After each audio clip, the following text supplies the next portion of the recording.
Hello, this is Earl Nightingale.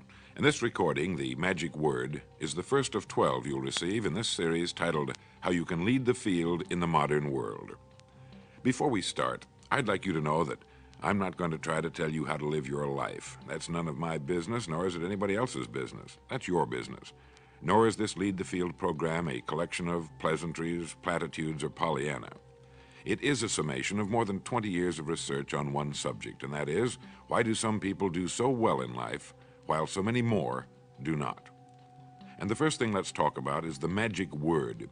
The experts call it the most important word as far as the results we get from life are concerned in this or any other language, and that word is attitude. It is our attitude toward life which will determine life's attitude toward us. Let's face the fact honestly that we shape our own lives, and the shapes of them will be determined by our attitudes. A person with a poor attitude toward learning, for example, isn't going to learn much until he changes his attitude. If we take the attitude that we cannot do something, we generally will not do it. An attitude of failure, and we're whipped before we start. So we know then that what we receive from life, what we accomplish or fail to accomplish, is due in large measure to our overall attitude. William James of Harvard University put it this way: "The greatest discovery of my generation is that human beings can alter their lives by altering their attitudes of mind." And isn't it wonderful that we have this measure of control? Before we start talking about our attitude toward the world, let's talk about our attitude toward ourselves, since it is the attitude we take toward ourselves which determines our attitude toward the world. Now, right here we come to a rather strange fact. We're so familiar with ourselves, we tend to take ourselves for granted. We tend to minimize the things we can accomplish, the goals we can reach, and for some equally strange reason, believe others can accomplish things in our field which we cannot. There are literally millions of human beings living narrow, darkened, frustrated lives, living defensively, simply because they take a defensive, doubtful attitude toward themselves, and as a result, toward life in general. Many people are suspicious of and oppose change, yet change is the one thing in life on which we can absolutely count.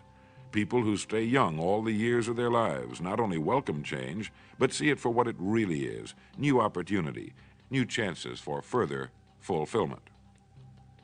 Attitude is a reflection, a result of a person's will. It is incalculably powerful. It can bring about marvelous results for us, but we need to train it patiently, day by day. Now let's talk about the attitudes of people who are successful, the top 5% of the people who go sailing through life from one success to another and who, even when they fail at something, shrug it off and head right out again. No matter who the person is or what he does, men and women in sales, business executives, people in all the professions, wives and mothers, students, top people in the armed forces, public servants, men and women in the service of religion, working men and women in all fields of endeavor, wherever you find a person doing an outstanding job and getting outstanding results, you will find a person with the right kind of attitude. These people take the attitude toward themselves that they can accomplish what they set out to accomplish, that there's no good reason on earth why they can't be competent, successful. They have a healthy attitude toward themselves and, as a result, toward life and the things they want to accomplish. And because of this, they achieve some remarkable things, and they come to be called successful, outstanding, brilliant, lucky, and a lot of other things. They're quite frequently no more brilliant or outstanding than the majority of the people by whom they're surrounded. But they did develop the right attitude, and they found their accomplishments not too difficult, and many times surprisingly easy, simply because it seems that so few are really trying, really believe in themselves. Successful people come in all shapes and sizes and in widely varying degrees of intelligence, background, and so on. But they all have one thing in common. They expect more good out of life than bad. They expect to succeed more than they fail. If you want something worthwhile, take the attitude that there are a lot more reasons why you can have it than there are that you cannot, and set out to earn it. Go after it, work at it, ask for it, and 9 times out of 10, you'll get it. Our environment is really a mirror of our mental attitude. If we don't like our environment, we have to change our attitude first. Now, the world plays no favorites. It's impersonal. It doesn't care whether we change or not. Adopting a good, healthy attitude toward life doesn't affect the world and the people in it nearly as much as it affects us. It would be impossible to even estimate the number of jobs which have been lost, the number of promotions missed, the number of sales not made, the number of marriages ruined by poor attitudes. But you can number in the millions the jobs which are held but hated, the marriages which are tolerated but unhappy, all because of people who are waiting for the world and others to change toward them, instead of being big enough and wise enough to at least make a test which will prove beyond any shadow of a doubt where most or at least a big part of the trouble lies. Studies made of the lives of literally thousands of successful people have shown that they radiate confidence, assurance, they expect success, and they get success. You can spot these people by the way they walk, by the way they look and act. You can feel it about them when they enter a room. They may be short and fat, or tall and thin, or any combination in between, but they have about them the attitude of success. In the record Greener Pastures, I'll get into this next statement, but right now I want you to realize, if you don't already, that in 5 years or less, you can get right to the top of the work you're now doing. I know this, but the important question here is, do you know this? The minute you do know it, you'll have this right attitude I'm talking about. The easiest and most effective means of forming a good attitude habit is to begin to act as though you have a good, positive, expectant attitude toward life. That's right. Begin right now to walk, act, and look as though you belong to this group. If you're already in the top 5%, you'll know what I mean. If you've never tried it, you'll be amazed at what happens. Actions trigger feelings, just as feelings trigger actions. Now, let me tell you of a little test you can make which will prove beyond any shadow of a doubt that a good attitude can change a person's life as dramatically as walking from a darkened room into the bright, clear light of day. Not long ago, I read a line which went, "Life is dull only to dull people." This is true, but it also could have read, "Life is interesting only to interesting people," or "Life is successful only to successful people." And what I'm trying to say is that you must first become, mentally, from an attitude standpoint, that which you wish to achieve.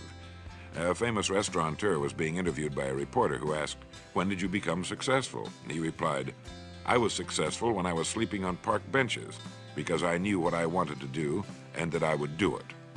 In short, his attitude had been one of success, of expecting success, long before the material, the tangible rewards of success had been earned. We'll get into this particular phase of Lead the Field in record number 3, A Worthy Destination. But for now, remember that a person must act, look, and because of these things, feel successful before the success he seeks can come. Chances are you know people who seem to be what others call lucky. All kinds of good and wonderful things seem to happen to them, and they give the impression of happily sailing through life, having a wonderful time, and getting more accomplished in a year than most people do in 5. This has been figured out fairly scientifically, and if anyone will conscientiously go about the test I'm going to recommend, and stay with it every day for the next 30 days without fail, that person can join this small, happy, and extremely productive group of people. He'll find himself becoming lucky, as they say, and most of his problems will pretty well take care of themselves. Of this you can be sure. The results will be nothing short of amazing. Now, it makes no difference how good a person's attitude has been in the past. Anything can be improved upon, and it's the small refinements upon something already good that makes it great. So here's the test. For the next 30 days, act toward the world, everything and everyone with whom you come in contact, with the attitude which represents the kind of results you want to achieve. That is, if the result you want is more success in what you're doing, act as though you are already in possession of the success you seek. If you want others to treat you with admiration and respect, treat others with admiration and respect first. Have you ever stopped to think of this? Every human being on earth is the most important human being on earth as far as he or she is concerned. You may never get anyone to admit it, but it's a fact. So for the next 30 days, treat every person with whom you come in contact as the most important person on earth, remembering as you do so that as far as that person is concerned, he is. Now, the reason I say treat everyone in this fashion is mainly because this is the way human beings ought to treat each other, and because it will help you form a habit that will bring you amazing and delightful results for the rest of your life. Have you ever noticed that the higher you go in any organization of value, the nicer the people seem to become? You see, the bigger the person, the easier it is to talk to him, to get along with him, to do business with him. Do you know why? It's because he's got a good attitude, and people with the best attitudes just naturally gravitate toward the top. So for 30 days, act toward others and the world at large in exactly the same manner you want the world and others to act toward you. Treat your wife or husband as the person he or she really is, the most important person in your life, and the same with the children. Carry out into the world each morning for 30 days the kind of attitude you would have if you were the most successful human being on earth. And notice how it quickly develops into an habitual attitude. When a person does this, he should realize he has already placed himself on the road to what he seeks. He is right now in the top 5% of the people in this or any other country. He has prepared the ground and planted the seed. He has made of himself a magnet, an embodiment of that which he seeks. Before metal can be cast into a desired shape, the mold, the expectant receptacle, must first be fashioned. Before a building can be erected, the excavation must be made and the foundation laid. And before a person can achieve the kind of life he wants, he must become that kind of individual. He must think, act, talk, walk, and conduct himself in all of his affairs as would the person he wishes to become. He is then actually that person, and the things that person would have and do will naturally come to him. Almost immediately, a change will be noticed. Irritations that used to frustrate and annoy disappear. When some less informed individual gives you a bad time, stay on the track. When someone cuts in front of you with his car or acts in any other manner that shows his ignorance and lack of courtesy, don't permit yourself to drop to his level. Pity him, for that's what he really deserves. That's the very group a person doesn't want to belong to. And if he acts like them, well, let's face it, he belongs with them. There's nothing in the world that men, women, and children want and need more than the feeling that they're important, that they're needed and respected. They will give their love, their affection, their respect, and their business to the person who fills this need. So the magic word is attitude. And in summing up, a few points to keep in mind. 1, it is our attitude at the beginning of a task which, more than anything else, will affect its successful outcome. 2, it is our attitude toward life which determines life's attitude toward us. 3, we are interdependent. It is impossible to succeed without others. And it is our attitude toward others which will determine their attitude toward us.